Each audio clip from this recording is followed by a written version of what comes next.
ji. Good morning, Renu ji. Costa ji, for the prayer. Thank you, Payal. Thank you so much. Good morning, leaders. Namaste सभी को. Myself Renu D'Costa, Gurgaon से बात कर रही हूँ और हम प्रेयर करेंगे. सभी अपने हाथ जोड़े और अपने इष्ट देव को याद करते हुए मन ही मन मेरे पीछे दोहराएंगे.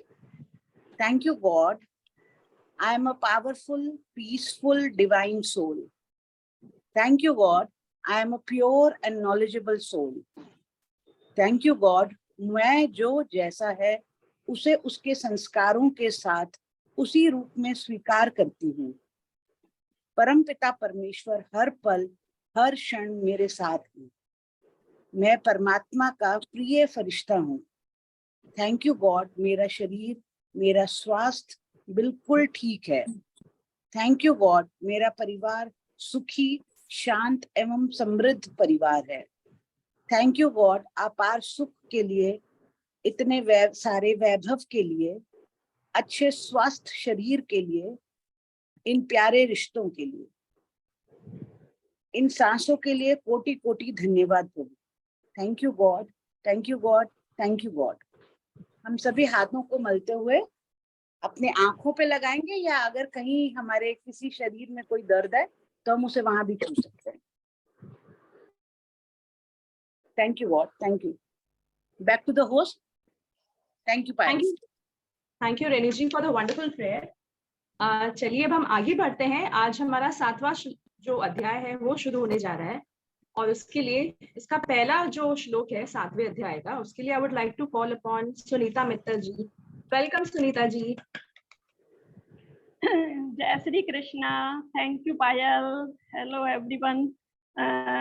मैं शुरू करती हूँ 7वें अध्याय का पहला श्लोक. तो इसके अवतरणा में भगवान ने मतलब अर्जुन ने भगवान से कोई प्रश्न नहीं किया, लेकिन जैसे जो भक्त होता है वो भगवान में तल्लीन हो जाता है, प्रसन्न हो जाता है, ऐसे ही भगवान होते हैं जो कि एकदम तल्लीन हो गए हैं भक्त के सामने और मतलब मस्त हो गए हैं. तो वो अपनी तरफ से ही अर्जुन को इस 7वें अध्याय का शुरू करके और बता रहे हैं. तो मया सक्त मना पार्थ योगम युजन्म दाश्रय असंशयम समग्रम मां यथा ज्ञाससी तक्षणु. तो इस श्लोक में भगवान कहते हैं कि जिस किसी का भी मन इस संसार की नाशवान वस्तुओं में ना होकर मेरे में हो गया, जिसका शब्द स्पर्श रूप रस तथा गंध का आकर्षण मिट गया, वो मेरा शरणागति हो गया, मेरे में आसक्ति हो गई. ऐसे साधक को मेरी याद नहीं करनी पड़ती, उसको स्वतः ही स्वाभाविक ही मेरी याद आती है.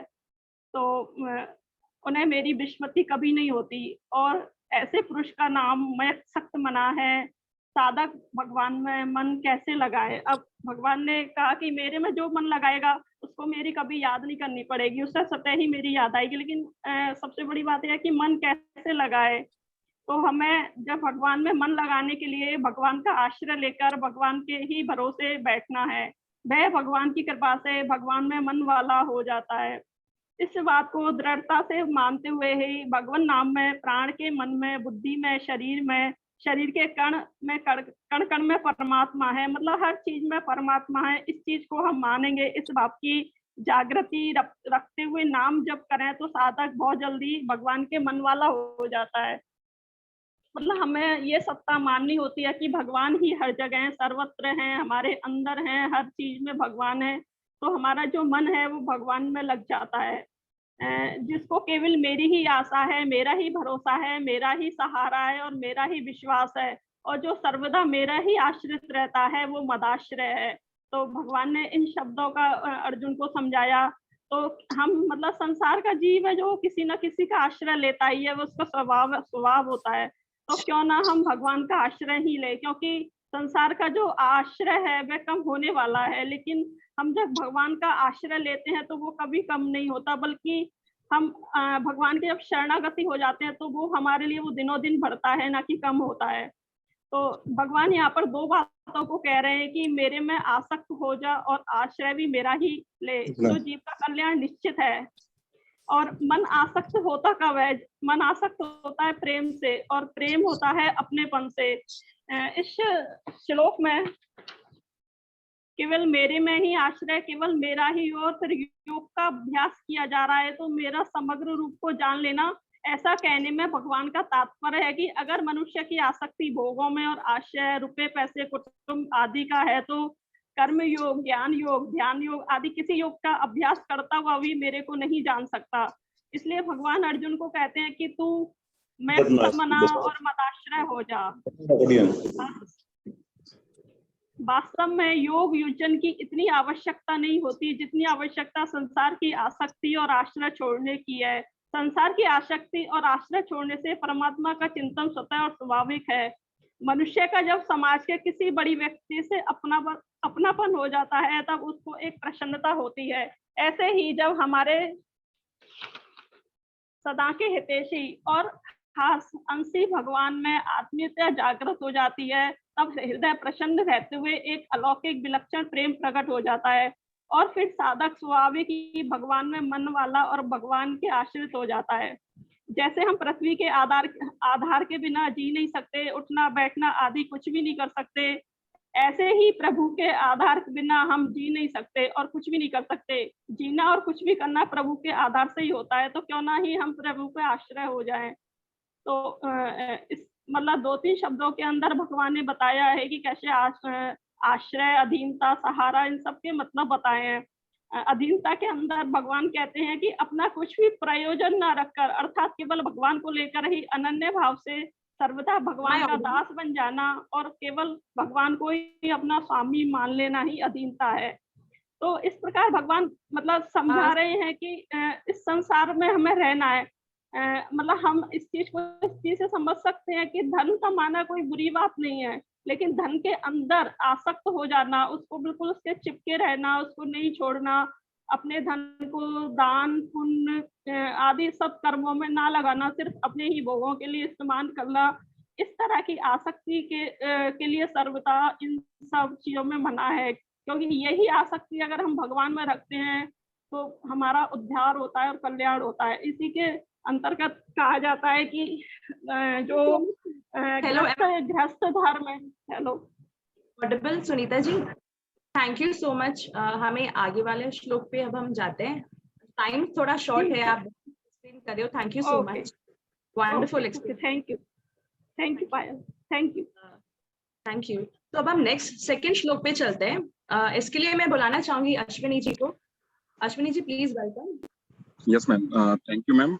मेरा नाम अश्विनी चौधरी है, राजस्थान कोटा से, और मैं सेकंड श्लोक पढ़ने जा रहा हूँ, जिसमें यह कहा गया है कि भगवान जो है प्रतिज्ञा ले रहे हैं अर्जुन को कुछ बताने के लिए, परम तत्व के लिए बताने के लिए। ज्ञानम ते अहम सविज्ञानमिदं वक्ष्यामि शेषयत यत् अज्ञात्वा नेह भूय अज्ञातम व्यमेव शिष्यते। इसमें भगवान ये कह रहे हैं कि भगवान कहते हैं कि भैया अर्जुन, अब मैं विज्ञान सहित ज्ञान कहूंगा, तुम्हें कहूंगा और मैं खुद कहूंगा, जो संपूर्णता से कहूंगा। ऐसे तो हर एक आदमी हर एक गुरु से मेरे स्वरूप के बारे में सुनता है और उसका लाभ भी होता है, परंतु मैं स्वयं तुम्हें कह रहा हूँ, जो कि समग्र परमात्मा है वह मैं स्वयं हूँ। मेरे स्वरूप का जैसा वर्णन कोई नहीं कर सकता है, क्योंकि वे तो सुनकर और अपनी बुद्धि के अनुसार विचार करके कहते हैं। उनकी बुद्धि समष्टि बुद्धि का एक छोटा सा अंश है, वह कितना जान सकती है। वे तो पहले ही अनजान होकर फिर जानकर बनते हैं, पर मैं सदा अलुप्त ज्ञान हूँ। मेरे में अज्ञानपन का ना कभी था, ना होगा, ना होना संभव है। इसलिए मैं तेरे लिए तत्व का वर्णन करूंगा, जिसको जानने के बाद कुछ और जानना बाकी नहीं रहेगा। और आखिरी की जो लाइन है इसमें यह कहा गया है कि इसका जो तात्पर्य है, मेरे सिवाय संसार का मूल दूसरा कोई नहीं है, केवल मैं ही हूँ, और जानना कुछ भी बाकी नहीं रहता। इसका तात्पर्य है इंद्रियों से, मन से, बुद्धि से जो परमात्मा को जानता है वह वास्तव में पूर्ण जानना नहीं है, कारण कि ये इंद्रियां, मन और बुद्धि प्राकृत है, इसलिए ये प्रकृति से अतीत तत्व को नहीं जान सकते। स्वयं जब परमात्मा के शरण हो जाता है तब स्वयं ही परमात्मा को जानता है, इसलिए परमात्मा को स्वयं से ही जाना जा सकता है, मन बुद्धि आदि से नहीं। Thank you ma'am. Wow, thank you Ashwini ji, what a wonderful explanation, wonderful. हम नेक्स्ट श्लोक पे चलते हैं, थर्ड नंबर श्लोक जो है तीसरा, चौथा और पांचवा तीनों के लिए I would like to call upon Renu Mishra ji. Please welcome Renu Mishra ji. Thank you so much. नमस्कार सभी को, नाम रेणु मिश्रा, मैं पटना से हूँ। तो यहाँ पे तीसरा श्लोक पढ़ रहे हैं। मनुष्याणां सहस्रेषु कश्चित् सिद्धये यततामपि सिद्धानां कश्चिन्मां वेत्ति तत्त्वतः। तो यहाँ पे जैसे पहले भगवान ने दूसरे श्लोक में ये कहा कि मैं विज्ञान सहित ज्ञान को संपूर्णता से कहूंगा, जिससे कुछ भी जानना बाकी नहीं रहता है। लेकिन जब जानना बाकी ही नहीं रहता है तो फिर सब मनुष्य उस तत्व को क्यों नहीं जान लेते हैं। इसी के उत्तर में यह श्लोक कहा गया है कि हजारों मनुष्यों में कोई एक सिद्ध कल्याण के लिए प्रयत्न करता है, और यत्न करने वाले पुरुषों में भी कोई एक ही मुझे यथार्थ रूप से जानता है। तो ऐसा है कि जैसे मनुष्य कौन है इसके बारे में बताए हैं कि जिनमें पशुओं की तरह खाना पीना आराम करना जिसके अंदर नहीं है वही मनुष्य है, और उसमें भी जो नीति और धर्म पे जो चलने वाले हैं ऐसे मनुष्य हजारों हैं। और उन हजारों मनुष्य में कोई एक ही ऐसा है जो सिद्धि के लिए प्रयत्न करता है, जिसके लिए कोई भी जैसे कि लाभ दुख ये सब और आनंद ये सब कमी की संभावना उसको नहीं रहती है और वो प्रयत्न करता है। तो यहाँ कह रहे हैं कि वास्तव में परमात्मा तत्व की प्राप्ति कठिन या दुर्लभ नहीं है, बल्कि सच्ची लगन से तत्परता पूर्वक लगने वाले बहुत कम है। तो यहाँ पे कहते हैं कि अर्जुन जैसा अपने श्रेय का प्रश्न करने वाला और भगवान जैसा सर्वज्ञ कहने वाला मिलना दुर्लभ है। तो वास्तव में देखा जाए तो केवल उत्कट अभिलाषा होना ही दुर्लभ। तो अब चौथे और पांचवें श्लोक को पढ़ते हैं। तो भूमि रापो नलो वायु हम मनो बुद्धिरेव च अहंकार इत्ययं मे भिन्ना प्रकृतिरष्टधा अपरेयमित सत्त्वन्यां प्रकृतिं विद्धि मे परां जीवभूतां महाबाहो ययेदं धार्यते जगत्। यहाँ पे बता रहे हैं, बहुत ज्यादा विस्तार में यहाँ अर्थ लिया गया है, लेकिन यहाँ पे बहुत ही संक्षिप्त में समझने की बात क्या है कि भगवान कह रहे हैं कि पृथ्वी, जल, अग्नि, वायु, आकाश, मन, बुद्धि और अहंकार, इस प्रकार यह 8 प्रकार से जो विभाजित है वह मेरी ही प्रकृति है। और यह 8 प्रकार की भेदों वाली जो अपरा अर्थात मेरी जड़ प्रकृति है, और हे महाबाहु, इससे दूसरी को जिससे यह संपूर्ण जगत धारण किया जाता है मेरी जीव रूपा परा अथवा चेतन प्रकृति है, इसको तुम जान। That's all. Thank you so much. Thank you Renu Mishra ji, thank you so much for the wonderful explanation. Amazing. चलिए यहाँ पे हम तीसरा, चौथा और पांचवा श्लोक खत्म होता है। अब मैं छठे श्लोक के लिए मैं इनवाइट करना चाहूंगी सीमा अग्रवाल जी को। Welcome Seema, my mentor. Thank you Payal ji, wonderful hosting. Good morning to all. तो यहाँ पे जो अभी 7वें अध्याय में बात हुई है वो छठे अध्याय से ही आगे चल के बात हो रही है, जिसमें कि भगवान बता रहे हैं अर्जुन को कि किस तरह से मेरे अंदर अनन्य जो है विलीन हो सकते हो, क्या क्या चीज है, उसी को समझा रहे हैं। तो यहाँ पे इन्होंने बताया है एत धोनीन भूतानि सर्वाणि त्युपधारे अहम प्रत्यस्य जगतः प्रभवः प्रलयस्तथा। तो यहाँ पे भगवान बता रहे हैं कि किस तरह से जितने भी देवता, मनुष्य, पशु, पक्षी, वृक्ष, लता, घास, मतलब जो भी चीजें हैं संसार में, वो सारे के सारे स्थावर प्राणी हैं और वे सब के सब मेरी अपरा और परा प्रकृति के संबंध से ही उत्पन्न हुए हैं। यहाँ पे 2 प्रकृति के बारे में बात की गई है, अपरा और परा प्रकृति। तो यहाँ पे उन्होंने बताया है कि जो भी जंगम योनियों में उत्पन्न होने वाले जितने भी शरीर हैं वे सब प्रकृति के हैं, और शरीर में जो बीज है, एक शरीर की बात की गई है और एक शरीर में बीज की बात की गई है, वो जीवात्मा है और वो मेरा अंश है, भगवान ने अपना अंश बताया है। और स्वर्ग लोक, मृत्यु लोक, पाताल लोक, संपूर्ण लोकों में जितने भी स्थावर जंगम प्राणी हैं, सबके सब अपरा और परा प्रकृति के संयोग से ही उत्पन्न हुए हैं। तो यहाँ पे ये वाली चीज को भगवान बताते हैं कि मतलब संपूर्ण जगत का प्रभाव करने वाला भी मैं ही हूँ और प्रलय करने वाला भी मैं ही हूँ। प्रभाव करने का मतलब क्या है? प्रभाव का तात्पर्य होता है कि जगत का निमित्त कारण, मतलब उत्पन्न करने वाला मैं ही हूँ। जैसे कि कुम्हार और सोने के आभूषण बनाने वाले सुनार की यहाँ पे तुलना की गई है कि जैसे वो आभूषण बनाने का उत्पन्न करने वाला, मतलब बनाने वाला है, और कुम्हार घड़े बनाने वाला है, इसी तरह से मैं जगत को बनाने वाला हूँ। और प्रलय का तात्पर्य यहाँ पे है जगत का उपादान कारण, मतलब जैसे घड़ा जो है वो किससे बनेगा? मिट्टी से बनेगा। तो और घड़ा बाद में क्या होगा? मिट्टी में ही विलीन हो जाएगा।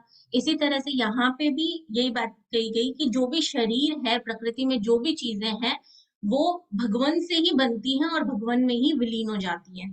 तो ये वाली चीज यहाँ पे बताई गई है कि पूरा जगत भगवान से ही बना हुआ है और बाद में जाके वो उन्हीं में विलीन हो जाता है।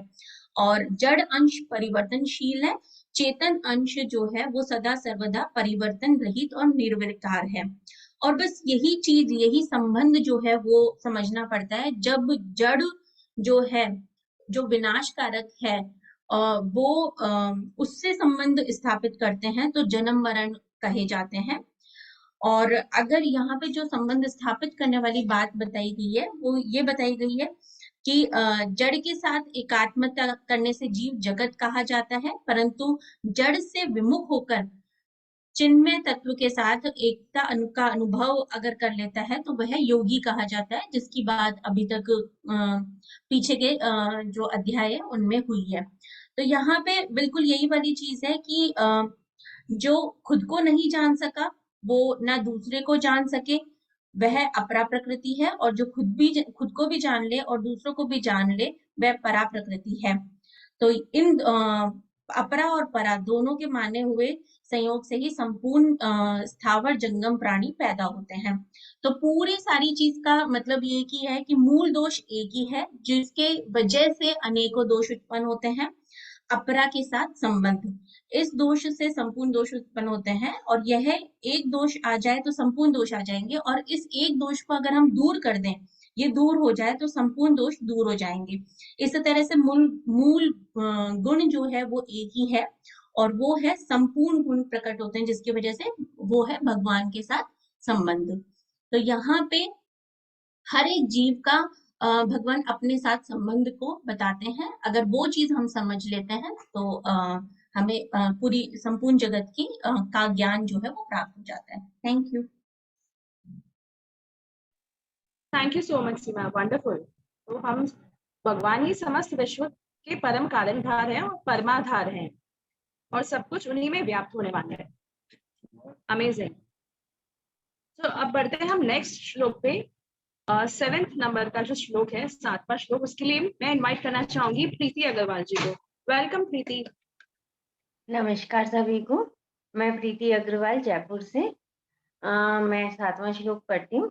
मते परतरम नान्याति कंचिदस्ति धनंजय, मयि सर्वमिदं प्रोतः सूत्रे मणिगणा इव। यहाँ श्री कृष्ण भगवान अर्जुन से कहते हैं कि इस जगत में मेरे सिवाय कोई भी नहीं है, किंचित मात्र भी नहीं है। वो इसे इस तरह से समझाते हैं कि जैसे आकाश में हवा आकाश से ही पैदा होती है और उसी में विलीन रहती है हर वक्त। एक दूसरा उदाहरण भी देते हैं प्रभु, जैसे सूत से धागा बनता है और सूत से ही मोती बनते हैं, और उस सूत में मोती पिरोए जाने पर दोनों अलग अलग लगते हैं, लेकिन उनका जो मूल भाव है वह एक सूत है, रुई है। तो ऐसे ही पूरे जिस संसार में मैं ही व्याप्त हूँ, मेरे से ही सब कुछ उत्पन्न होता है, मैं ही कारण हूँ यहाँ पर, और पूरे संसार में सिर्फ मैं हूँ, इसके अलावा कोई भी नहीं है। जो व्यक्ति इस बात को समझ लेता है, मुझ में ही लीन हो जाता है, वह परम तत्व का जिसे बोध हो जाता है, तब यह व्यापक भाव को मिटाकर परमा तत्व को देखता है। इस तत्व को बताने के लिए भगवान ने यह कारण रूप में अपनी व्यापकता का वर्णन करा है।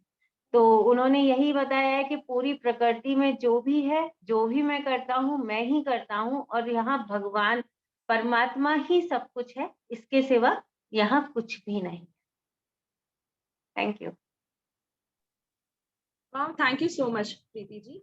What a wonderful explanation. सब कुछ परमाधार, सब कुछ भगवान ही है और हमें पूरा तन मन से उनमें विश्वास रख के आगे बढ़ना है। अब आगे जो है 8वां श्लोक है, उसके लिए मैं बुलाना चाहूंगी अनीता जी, जो कि मेरे साथ में ही है यूनिवर्सिटी में। Welcome Anita ji. Yes, good morning ma'am, good morning all of you. Radhe Radhe. 8वां श्लोक में बोल रही हूँ। रसो हमसु कौन्ते प्रभास्मि शशु सूर्यो प्रणव सर्वेषु शब्द ये पुरुष रसु। इसमें बोल रहे हैं रस स्वाद अहम में, अपसु जल में, कौन्ते हे कुंती पुत्र, प्रभा प्रकाश, अस्मि में हूँ, शशि सूर्यो चंद्रमा तथा सूर्य, प्रणय ओमकार के, ए ओम है ओम, अक्षर सर्व समस्त, वेदेशु वेदों में, शब्द ध्वनि, खे आकाश, पौरुषम शक्ति सामर्थ्य, और रसु मनुष्य में। हे कुंती पुत्र, मैं जल का स्वाद हूँ, सूर्य तथा चंद्रमा का प्रकाश हूँ, वैदिक मंत्रों में ओमकार हूँ, आकाश में ध्वनि हूँ तथा मनुष्य में सामर्थ्य हूँ। तात्पर्य यह है कि यह श्लोक बताता है कि भगवान किस प्रकार अपने विविध परा तथा अपरा शक्तियों द्वारा सर्वव्यापी है। परा और अपरा शक्तियों का तो सीमा मैम ने अच्छे से बताया है कि परा शक्ति क्या होती है, अपरा शक्ति क्या होती है। परमेश्वर को प्रारंभिक अनुभूति इनकी विभिन्न शक्तियों द्वारा हो सकती है और इस प्रकार उनका निराकार रूप में अनुभव होता है। जिस प्रकार सूर्य देवता एक पुरुष है और अपनी सर्वव्यापी शक्ति सूर्य प्रकाश द्वारा अनुभव किया जाता है, उसी प्रकार भगवान अपने धाम में रहते हुए भी अपनी सर्वव्यापी शक्तियों द्वारा अनुभव किए जाते हैं। जल का स्वाद जल का मूलभूत गुण है। कोई भी व्यक्ति समुद्र का जल नहीं पीना चाहता, क्योंकि शुद्ध जल स्वाद के साथ नमक मिला हुआ रहता है। उसी प्रकार से बताया जा रहा है कि इस दुनिया में जो हम लोग सब जी रहे हैं, लेकिन जो भगवान का जो असली स्वाद है वो भगवान को जो आराधना करते हैं उसको असली स्वाद जल का मिलता है। और नमक से मतलब अपने विकार और बुराइयों से इसमें अभिप्राय दिया गया है कि नमक, अगर आप ऐसे ही जिंदगी जी रहे हो बिना भगवान के, तो मतलब नमक का स्वाद समुद्र का पानी आप पी रहे हो। अगर शुद्ध जल अगर आपको पीना है तो आपको भगवान की आराधना ही करनी है। जिसको भगवान की आराधना में जिसका मन लग गया है, उसका मतलब वो जल का शुद्ध जल वो पी रहा है। और जिस प्रकार सूर्य अपना प्रकाश देता है, सूर्य एक पुरुष है और वो एक जगह रहते हैं, सभी जगह प्रकाश दे रहा है, उसी प्रकार भगवान भी अपने धाम में रहते हुए सबको अपनी शक्तियां दे रहे हैं। बस शक्तियां ये है कि भगवान का जो ध्यान रहेगा उसी में शक्तियां आएगी। कोई भी व्यक्ति समुद्र का जल नहीं पीना चाहता, क्योंकि इसमें शुद्ध जल स्वाद के साथ नमक मिला रहता है। जल के प्रति आकर्षण का कारण स्वाद की शुद्धि है और यह शुद्ध स्वाद भगवान की शक्तियों में से ही एक है। निर्विशेषवादी व्यक्ति जल में भगवान की उपस्थिति जल के स्वाद के कारण अनुभव करता है और सगुणवादी भगवान का गुणगान करता हुआ, क्योंकि वह प्यास बुझाने के लिए सुस्वाद जल प्रदान करते हैं। परमेश्वर के अनुभूत करने की यही विधि है। व्यवहारतः सगुणवाद और निर्विशेषवाद में कोई मतभेद नहीं है। जो ईश्वर को जानता है वह यह भी जानता है कि प्रत्येक वस्तु में एक साथ सगुण बोध तथा निर्गुण बोध निहित होता है और इसमें कोई भी विरोध नहीं है। अतः भगवान चैतन्य ने अपनी शुद्ध सिद्धांत प्रतिपादित किया है और अचिंत्य भेदभाव द्वारा तत्व कहलाता है। सूर्य तथा चंद्रमा का प्रकाश भी मूलतः ब्रह्म ज्योति से ही निकलता है, जो भगवान का निर्विशेषवादी प्रकाश है। प्रणव या ओमकार प्रत्येक वैदिक मंत्र का प्रारंभ भगवान को संबोधित करने के लिए प्रयुक्त दिव्य ध्वनि है। क्योंकि निर्विशेषवादी परमेश्वर कृष्ण को उसके असंख्य नामों द्वारा पुकारने से भयभीत रहते हैं, अतः ओमकार का उच्चारण करते हुए किंतु उन्हें किसी भी तनिक अनुभूति नहीं होती। और ओमकार कृष्ण का शब्द है, कृष्णामृत क्षेत्र व्यापक है और जो इस भावनामृत को जानता है वह धन्य है। जो कृष्ण को नहीं जानते वह मोहग्रस्त हैं, अतः कृष्ण का ज्ञान मुक्ति है और उनके प्रति अज्ञान बंधन है। अगर हम मोह में हैं तो मतलब बंधन में बंधे हुए हैं, और मुक्ति का मतलब यह है कि कृष्ण में हमारा उसमें ध्यान है। बस इतना ही। Thank you all of you. Thank you so much Anita ji, what a wonderful explanation. बहुत सुंदर तरीके से एक्सप्लेन किया है और आशा जी का भी मैसेजेस आ रहे हैं आपके पास। तो बहुत अच्छे से बताया मैम ने कि भगवान कह रहे हैं कि हे अर्जुन, मैं जल में रस हूँ, चंद्रमा में सूर्य, चंद्रमा और सूर्य में प्रकाश ही भगवान है, सब कुछ भगवान में व्याप्त है। तो चलिए अब हम आगे बढ़ते हैं हमारे 9th श्लोक की ओर, और ये 9वें श्लोक के लिए मैं बुलाना चाहूंगी Bhawani Singh ji. Welcome Bhawani ji. Thank you so much ma'am. Radhe Radhe सबको। पुण्यो गंध पृथिव्याम च तेजस तेजश्चास्मि विभावसो जीवनम सर्वभूतेषु तपश्चास्मि तपस्विषु। पृथ्वी में पवित्र गंध मैं हूँ और अग्नि में तेज मैं हूँ तथा संपूर्ण प्राणियों में जीवनी शक्ति मैं हूँ और तपस्वियों में तपस्या में हूँ। इसमें ठाकुर जी कहते हैं कि सृष्टि की रचना में भगवान ही करता है, भगवान ही कारण है और भगवान ही कार्य है। अतः गंध और पृथ्वी, तेज और अग्नि, जीवनी शक्ति और प्राणी, तपस्या और तपस्वी, ये सब के सब कारण तथा कार्य एक भगवान ही है। कारण की परा और अपरा दोनों ही भगवान की शक्ति होने से भगवान से अभिन्न है। अतः परा अपरा के सहयोग से पैदा होने वाली संपूर्ण सृष्टि भगवत स्वरूप ही है। Radhe Radhe. Thank you so much Bhawani ji, बहुत ही शॉर्ट और सटीक में आपने पूरा एक्सप्लेन कर दिया कि इसमें भगवान कह रहे हैं कि पृथ्वी में पवित्र गंध है भगवान, अग्नि में तेज है और तपस्वियों में तप है। अमेजिंग। अब हम नेक्स्ट श्लोक की ओर बढ़ते हैं, श्लोक नंबर 10, और उसके लिए मैं इनवाइट करना चाहूंगी वो जो हमारी सबकी निराशा को हटाती है और आशा की किरण जगाती है, Asha Ravi ji. Welcome Asha ji. Thank you so much Payal. और आज का लास्ट श्लोक जो है 10वां श्लोक पढ़ने जा रही हूँ। बीजं मा सर्वभूतानां विद्धि पार्थ सनातनं बुद्धिर्बुद्धिर्मतामस्मि तेजस्तेजस्विनामहम्। हे प्रथानंदन, संपूर्ण प्राणियों का अनादि बीज मुझे जान। बुद्धिमानों में बुद्धि, तेजस्वियों में तेज मैं हूँ।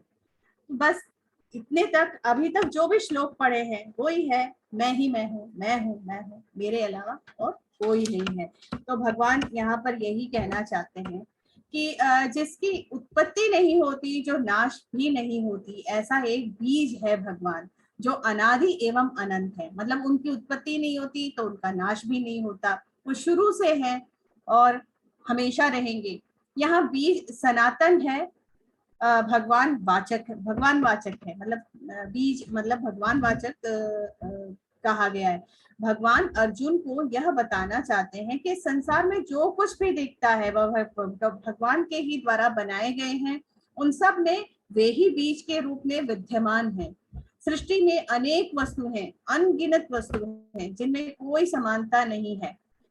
हम कुछ भी देखते हैं, कुछ भी महसूस करते हैं, सब कुछ, जैसे पेड़ के दो पत्तों में भी समानता नहीं है, पर जो विचार कर सकता है, जिसकी थोड़ी सी मतलब जागृत हुई है चेतना, वो विचार कर सकता है कि और वो वही समझ सकता है कि पेड़ के अंदर बीज है। वैसे तो हम पेड़ देखते हैं, लेकिन उस पेड़ के अंदर बीज को कोई ही देख सकता है। तो कि पेड़ के अंदर बीज है। भगवान के ने हर चीज की रचना की है और वे सब चीजों में समा गए हैं, बस गए हैं, वे ही विद्यमान है। तो इस श्लोक का यही अर्थ बनता है। Thank you. Over to Payal. Thank you so much Asha ji for the wonderful explanation. तो यहाँ पे हमारे 10 श्लोक पूरे होते हैं। अब मैं इनवाइट करना चाहूंगी तिलक सर को, प्लीज आप आइए। नमस्कार सभी को। थैंक यू पायल जी। वैसे तो आज मेरे पास कोई खास बात नहीं है करने के लिए, फिर भी अगर कोई अपन जिज्ञासा है तो उसके ऊपर बात कर सकते हैं, या कोई प्रश्न दिमाग में है तो उसके ऊपर बात कर सकते हैं। Welcome all. सर परा अपरा थोड़ा सा समझ में नहीं आया। परा आप ऐसे समझ लीजिए टेंजिबल, और अपरा नॉन टेंजिबल। यस सर, समझ में आया। एक ग्रेट सेंस के अंदर अपन बात करते हैं।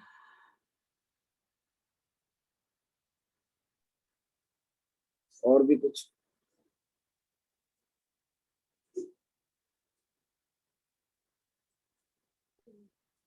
चलिए, thank you Payal ji. Over to okay, you. Thank you मैं पीयूष कुछ मैम। रिक्वेस्ट करूं? यस सर, बताइए।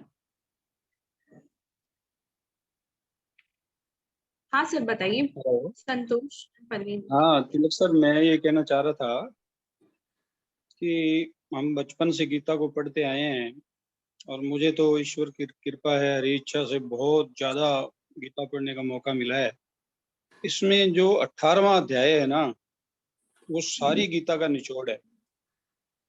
और जो व्यक्ति मृत्यु शैया पे होते थे हमारे बुजुर्ग, उनको हम 18वां अध्याय उनके सिराने, मतलब उनके सिर की तरफ बैठ के पढ़ते थे तो बड़े आराम से प्राण त्याग देते थे। तो इतना ज्यादा प्रभाव 18वें अध्याय का है।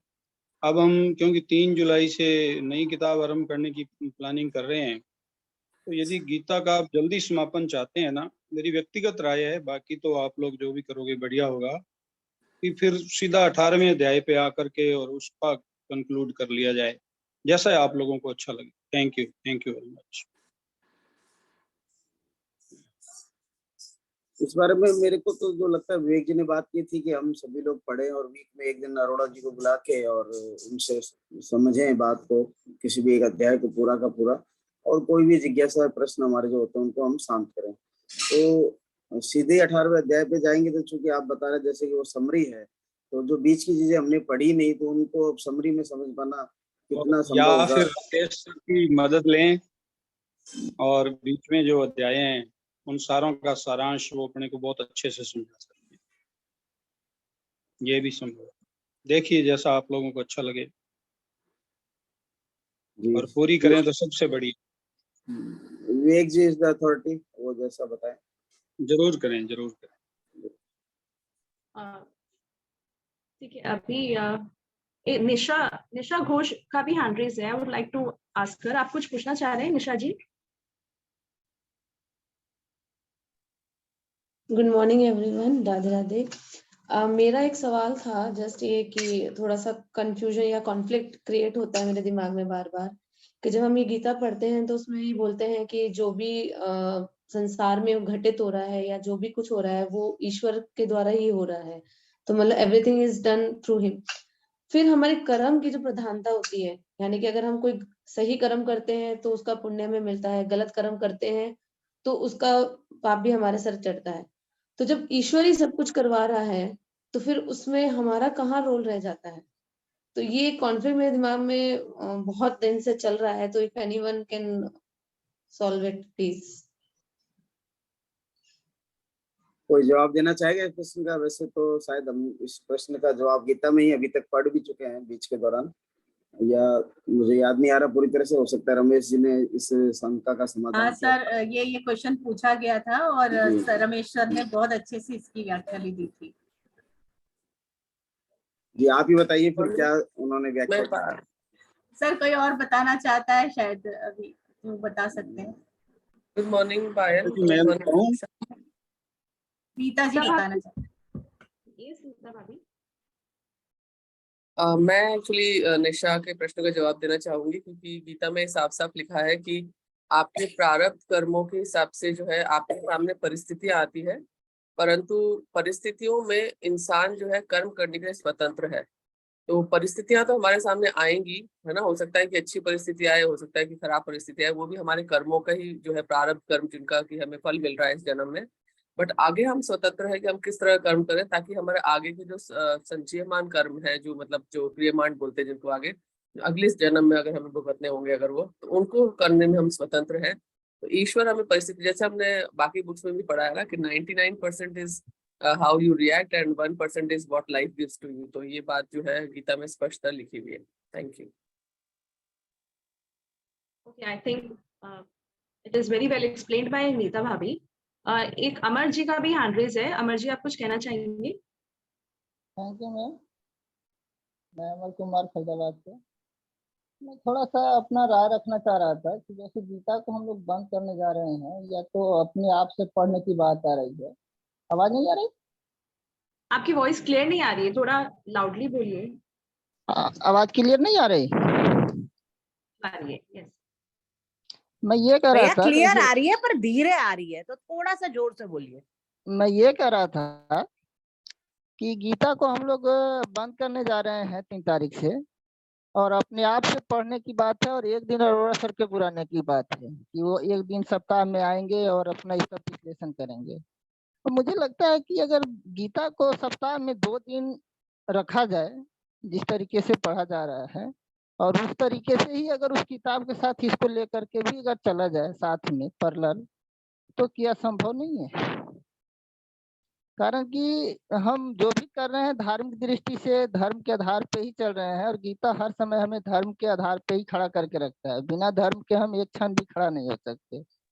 तो सिर्फ अन्य को ही लेकर के मुझे लगता है कि अगर गीता को भी सप्ताह में 2 दिन भी रखा जाता तो अच्छा था। या ओके, या इसके बारे में मैं पीयूष मैम से को इनवाइट करना चाहूंगी, अगर है पीयूष मैम।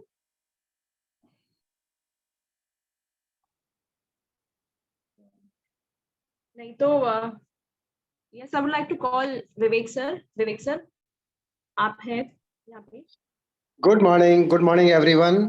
बहुत बहुत अच्छे से सेशन चल रहा है हमारा 7वां अध्याय, और सब लोगों की भावनाएं बिल्कुल अब this is not the right time, we have already taken the decision after total voting and everything. और भावनाएं अमर कुमार जी आपकी बहुत अच्छी हैं, प्रवीण जी ने भी बोला। तो कंफ्यूजन्स मुझे हमेशा ऐसा लगता है कि कितने अच्छे से सब लोग फोकस कर रहे हैं, 5वें अध्याय के अंदर फोकस के बारे में सीखा, लेकिन फिर भी ऐसी बातें जब होती है तो लगता है कि कंसंट्रेशन है कम थोड़ा, है ना। थोड़ा आपको मेरी बात हार्श लगेगी, लेकिन जब सब कुछ डिसाइड हो गया और उसके बाद वापस से अपन उसी बात के ऊपर आते हैं तो लगता है कि अपन को लगता है ना सब जने सब कुछ समझ गए हैं, लेकिन ऐसा होता नहीं है ना। सारे discussion already we have already had all the discussions. पहली बात ये कहा गया कि गीता जो है वो सीधा ही 18वां अध्याय कर लें या बंद कर रहे हैं, तो बहुत ही क्लैरिटी के साथ में एक्सप्लेन किया गया था कि गीता बंद करने जैसी कोई चीज नहीं है। जो भी हमारे साधक हैं जिनको इतनी अच्छी रुचि आ रही है तो उनको स्वयं अध्याय करना है, खुद पढ़ना है। यहाँ पे ऐसा सुनने से कोई बहुत ज्यादा अचीवमेंट हो रहा हो ऐसा नहीं होता है, खुद पढ़ना है। और एक चैप्टर पढ़ने के बाद हर संडे हमने डेडिकेट किया है पूरा 1 घंटा 1.5 घंटा, जितनी भी देर आपके प्रश्न हो। ये बात आई थी कि 2 दिन करें, तो उसके अंदर भी एकदम ये बात देखी गई थी कि 2 दिन के अंदर कुछ भी नहीं होएगा, पूरे श्लोक होंगे नहीं। गीता जो अभी अपने को 6 महीने में खत्म करनी चाहिए वो अपन 2 साल चलाते रहेंगे। 2 दिन करेंगे तो कब उनको अरोड़ा सर को बुलाएंगे, कब क्या चीज करेंगे, 2 दिन करने से नहीं होएगा। अपने आप के अंदर पढ़ना है, और हर चैप्टर के बाद में 1 घंटा 1.5 घंटा एवरी संडे।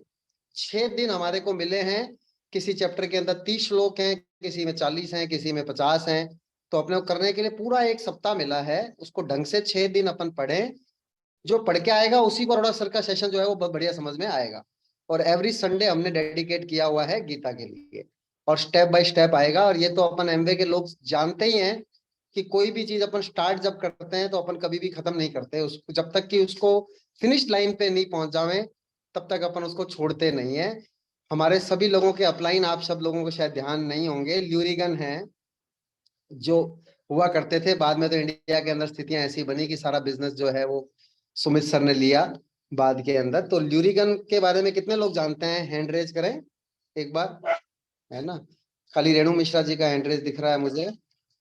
ल्यूरिगन के बारे में कम लोग जानते हैं, तो मैं आपको बता दूं कि ल्यूरिगन अमेरिका के अंदर पायलट हुआ करते थे, और जो भी नई गाड़ी अमेरिका के अंदर लॉन्च होती थी वो एमवे बिजनेस के थ्रू खरीदा करते थे, है ना। बहुत ज्यादा बड़े डिस्ट्रीब्यूटर डबल डायमंड, और हम लोगों ने उनकी बहुत कैसेट सुनी है, हिंदी के अंदर डबो के भी आती थी, इंग्लिश के अंदर भी आती थी, और मैंने उनको सूरत के सेमिनार के अंदर लाइव भी सुना था। बहुत ही अमेजिंग लीडर हैं। और वो ये कहते, उन्होंने एक कहानी सुनाई थी कि एक बार क्या है, गाड़ियों की रेस हुई, तो एक व्यक्ति जो चैंपियन था वो हमेशा फर्स्ट आता ही था, लेकिन अचानक से देखा कि उसकी गाड़ी जो है वो बंद हो गई। बाकी सारी गाड़ियां जो उससे पीछे थी वो सारी गाड़ियां उससे आगे निकलने लग गई। जब सारी गाड़ियां आगे निकलने लग गई तो गाड़ी में से निकला, कोशिश करी स्टार्ट करने की, लेकिन स्टार्ट नहीं हो रही थी, और सब गाड़ियां आगे निकली जा रही थी। तो अचानक फिर उस व्यक्ति ने क्या किया, उस गाड़ी को धक्का लगाना स्टार्ट किया। तो लोगों को लगा यार ये क्या बेवकूफी वाली बात है, क्या कर रहा है, कर क्या रहा है ये। सब गाड़ियां आगे निकली जा रही हैं और वो व्यक्ति जो है वो गाड़ी को धक्का लगा रहा है, और धक्का लगाने के बाद में धक्का लगाया जा रहा है, फिनिश लाइन से 200 मीटर दूर था, फिर भी धक्का लगा रहा है। अगर गाड़ी खराब नहीं होती तो पक्का जीतता, लेकिन धक्का लगाया जा रहा है। तो लोग जो जीत गया, रेस ऑलरेडी खत्म हो गई है, उसके बावजूद लोगों का विजेता पे ध्यान नहीं है। सारी की सारी पब्लिक जो है वो वहाँ हजारों की संख्या के अंदर वो उस आदमी को देख रही है कि वो गाड़ी के ऊपर धक्का लगा के एकदम टायर्ड हुआ जा रहा है, हालत खराब है, पसीना पसीना आ रहा है, और फिनिश लाइन के ऊपर आने के बाद में वो एकदम बेहोश हो जाता है ना। फिर उसके बाद में उसको वहां पे डॉक्टर्स का ट्रीटमेंट देके उसको होश में लाते हैं, बोलते हैं क्या पागलपन कर रहे थे तुमने, क्या किया तुम, when you had already lost the race what you are doing. तो उन्होंने जवाब दिया कि रेस के अंदर फर्स्ट आना इम्पोर्टेंट है, रेस को जीतना इम्पोर्टेंट है, लेकिन रेस को फिनिश करना, रेस को खत्म करना उससे भी ज्यादा इम्पोर्टेंट है। I was here to finish the race. तो हमारी रेस कब फिनिश होएगी, जब आप कम से कम डायमंड बनेंगे A70 के अंदर, है ना। तो A70 में डायमंड जाने के लिए जो जो एक्टिविटीज करनी है वो अपन कर रहे हैं, और सब लोगों के कंसेंसस है, क्योंकि ये इमोशनल डिसीजन है, मुझे पता है ना। गीता सब हम लोग इतना एंजॉय कर रहे हैं, इतना उसके अंदर रस ले रहे हैं, और हम सब तो उसको खत्म करने वाली कोई बात नहीं है। और हर संडे को रमेश अरोड़ा सर को हम लोग इनवाइट करेंगे, और एवरी संडे वो सारा का सारा एक्सप्लेन करेंगे। अब आपने जो नई किताब है, हमारा जो बिजनेस है वो न्यूट्रिशन का बिजनेस है, और आपको अपनी बॉडी को हेल्थ करना एक बहुत बड़ा कर्म है जो गीता के अंदर सिखाया है, क्योंकि आपकी बॉडी ही आपके साथ में है बचपन से लेके जिस दिन आप पैदा हुए थे, और जिस दिन अपन इस संसार के अंदर चोला बदलेंगे, दूसरे किसी जगह जाएंगे, मोक्ष को प्राप्त करेंगे, क्या करेंगे पता नहीं है। ध्येय तो सभी का यही है कि मोक्ष को प्राप्त करेंगे गीता के हिसाब से, लेकिन जरूरी नहीं है, हो सकता है कुत्ते भी बन जावे, हो सकता है छिपकली भी बन जावे, हो सकता है बिल्ली भी बन जावे, है ना, हो सकता है मच्छर भी बन जावे, है ना। 84 लाख योनियां बताते हैं, कुछ भी बन सकते हैं। इंसान बनना तो तय है, क्योंकि गीता में ये भी लिखा हुआ है, जो मेरा ध्यान करता है वो करता है। निश्चिंत रहें, कुत्ता तो बिल्ली अब अपनी बनने वाले। इंसान भी गरीब इंसान बनेंगे, अमीर इंसान बनेंगे, बुद्धू बनेंगे या बढ़िया, बौद्धिक मैं बनेंगे, तो ये आपके सब ही आपके कर्मों रहने पे वाला डिपेंड करेगा। अभी जो कर्म अपन कर रहे हैं उन कर्मों के ऊपर डिपेंड करेगा, सीधा सा कार्मिक अकाउंट है। शिवानी जी भी ये कहती हैं, हर जगह बचपन से ये चीजों के कंसेप्ट को बढ़ते हुए हम आगे बढ़े हैं, कि जैसे आपका बैंक बैलेंस होता है वैसे ही आपका कार्मिक अकाउंट होता है। जितना पैसा उसके अंदर जमा करते रहते हो वो क्रेडिट होता रहता है, और जो निकालते रहते हो वो डेबिट होता रहता है। तो कहते हैं कि जब आप कोई भी अच्छा कर्म कर रहे हो, परमार्थ के लिए कर रहे हो, लोगों की सेवा के लिए कर रहे हो, जब आप कोई भी चीज निस्वार्थ भाव से कर रहे हो, और गीता में तो स्पष्ट कह दिया कि सूक्ष्म शरीर हो चाहे स्थूल शरीर हो, यानी चाहे दिमाग हो चाहे आपका शरीर हो, सब कुछ जो है वो तेरा तुझको अर्पण है, सब कुछ भगवान के बनाए हुए संसार के लिए है। और जब आप ये करेंगे तो अच्छा कर्म करते ही आपके कार्मिक अकाउंट के अंदर क्रेडिट होएगा, और जैसे कोई पाप करेंगे, किसी का दिल दुखाएंगे, कुछ गलत काम करेंगे, है ना, जो मर्यादित नहीं है वो चीजें करेंगे, तो वो आपके डेबिट होते जाएंगे। तो कई बार अपन बोलते हैं ना कि ये वाला व्यक्ति जो है यार इतना दुष्ट सा आदमी है, उसको प्रारब्ध बोला गया। पुराने जमाने के अंदर अच्छा था, उसका कार्मिक अकाउंट के अंदर बैलेंस है, अभी वो खर्च कर रहा है यहाँ पे बुरे बुरे काम करके, लेकिन जैसे कहते हैं ना पाप का घड़ा बढ़ जाएगा तो उसका विनाश हो जाएगा, निश्चित है, यहीं पे हो जाएगा, नहीं तो अगले जन्म के अंदर हो जाएगा। और किसी जने को कहते हैं यार इतना कर रहा है, इसकी भी किस्मत इतनी अच्छी क्यों नहीं काम कर रही, तो उसको भी जोड़ा है हमारे शास्त्रों के अंदर पूर्व के हिसाब से ही, कि ना कार्मिक अकाउंट है। तो जो पूर्व हुआ वो हमारे ऊपर डिपेंडेंट नहीं है, लेकिन अभी हम लोगों ने बहुत अच्छे ही कर्म किए हैं कि हमारे को अभी वर्तमान को अच्छा करने का मौका मिला है। तो वापस से इस वाले कार्मिक अकाउंट की बात तो हो गई, बहुत आज टाइम भी 5 मिनट ऊपर हो चला है, लेकिन अपने को समझना ये है कि बुक क्लब जो है उसके अंदर 3 जुलाई से जो हमारी बॉडी, जिसका हमें सबसे ज्यादा ध्यान रखना चाहिए और जिसके ऊपर हमारा बिजनेस भी टिका हुआ है, न्यूट्रिशन की साइंस जो है वो हमारे को बहुत अच्छी पता होनी चाहिए, जिससे हम सिर्फ खुद ही की बॉडी को अच्छा नहीं कर सके, बल्कि जितने भी लोग हमारे संपर्क में आते हैं सबको निरोग रहने के अंदर मदद कर सके। तो कहते हैं पहला सुख निरोगी काया, है ना। तो निरोगी काया के लिए जो वर्ल्ड की बेस्ट सेलिंग किताब है वो चूज की गई है, उस किताब को हम 3 जुलाई से पढ़ेंगे। अभी तक लोगों ने ऑर्डर कर दी है, नहीं की है तो PDF दिया हुआ है, आप उसकी फोटो स्टेट निकलवा लें, है ना, और एक बाइंडिंग के रूप के अंदर रखें, क्योंकि कई बार मोबाइल से पढ़ना भी किसी को कंफर्टेबल लग सकता है, किसी को हार्ड कॉपी पढ़ना कंफर्टेबल लगता है, whatever way you are reading you are studying, मतलब करना जरूरी है। वे से ज्यादा इंपॉर्टेंट है करना। एमवे के अंदर कहते हैं कि कोई भी चीज जो है वो बेस्ट वे नहीं होती, doing Amway is the best way. Without doing and only analysing, कहते हैं कि more analysis lead to paralysis and the people are victim of this paralysis of analysis, है ना। तो एनालिसिस कम करना है और स्टडी ज्यादा करनी है ना, काम ज्यादा करना है और किताब पढ़नी है, पढ़ेंगे, गीता भी पढ़नी है वो भी पढ़ेंगे, सब कुछ पढ़ेंगे और गीता वापस से भी पढ़ेंगे। जब इतना अच्छा लग रहा है तो दूसरी बार भी पढ़ेंगे, ऐसा कुछ नहीं है। हमारे प्रवीण जी ने तो उसको बचपन से पढ़ा है ना। हम लोग जब भी पढ़ने की कोशिश करते थे 5-10 लाइनें पढ़ने के बाद ही डिफोकस हो जाते थे कि यार कोई बात नहीं है। लेकिन अभी इस बुक क्लब की कितनी बड़ी वैल्यू है कि उसके माध्यम से अभी तक अपन सब कुछ पढ़ रहे हैं।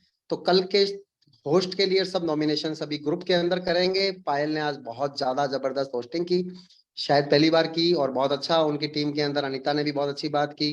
बाकी आशा जी, रेणु मिश्रा जी, प्रीति अग्रवाल जी, जिनके भी कैमरा ओपन है, बोरा सर अभी कराएंगे, पापा, है ना, तिलक जी। तो बस अब जस्ट अफर्मेशन के साथ में आज एंड करते हैं और बार बार अपने को नहीं विचार करना है। Once a collective decision is taken we should always be with the team. बार बार नहीं होना चाहिए कि बार बार किसी चीज का आग्रह करना जो है वो एक अच्छी बात नहीं होती है। ठीक है जी, thank you. Back to Payal. Thank you sir. Yes JD Bora ji, हम आगे बढ़ते हैं अफर्मेशन की तरफ। वेलकम। थैंक यू दी। भाई साहब जेडी बोरा फ्रॉम जोधपुर, और मेरे को प्रार्थना करने के लिए कहा गया है, तो सभी हाथ जोड़े और अपने इष्ट को याद करते हुए मेरे साथ मनी मन दोहराए।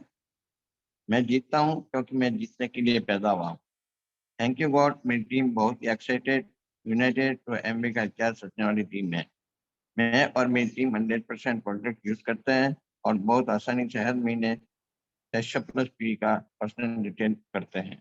मैं और मेरी टीम रोज डीटीएम करते हैं, प्लान दिखाते हैं और इस तरह से अपने नेटवर्क को तेजी से आगे बढ़ा रहे हैं। हमारे मेंटर्स बहुत अच्छे हैं और हम सब मेंटर से मार्गदर्शन लेकर लगातार आगे बढ़ रहे हैं। मैं और मेरी टीम रोज सक्सेस टॉक सुनते हैं और रोज किताबें पढ़ते हैं। मैं और मेरी टीम सभी जरूरी मीटिंग्स में बढ़ चढ़ कर भाग लेते हैं और इस तरह से हम प्रभावशाली लीडर बन रहे हैं। हमें बिजनेस बहुत ही सरल है और डायमंड एंड बियॉन्ड जाना मेरे लिए बहुत ही आसान है। मैं और मेरी टीम ढेर सारा पैसा कमा रहे हैं और पैसा मेरी तरफ खींचा चला आ रहा है। मैं और मेरी टीम सभी के सपने पूरे हो रहे हैं। मैं और मेरी टीम हर साल विदेश यात्रा पे जा रहे हैं। मैं और मेरी टीम के सभी के सपने पूरे हो रहे हैं। मेरी टीम बहुत ही एक्साइटेड, यूनाइटेड और शक्तिशाली एमए का इतिहास रचने वाली टीम है। मैं जीतता हूँ क्योंकि मैं जीतने के लिए पैदा हुआ हूँ। Thank you god, I am a diamond. Thank you god, I am a diamond. Thank you god, I am a diamond. Love you god, love you god, love you God. Thank you everybody, go camp. Thank you sir, thank you so much. Okay, see you everyone tomorrow. Bye bye. Bye bye. Thank you. Great hosting, Payal ji. Thank Thank you. you. Good diamond everyone. Diamond. Go Diamond.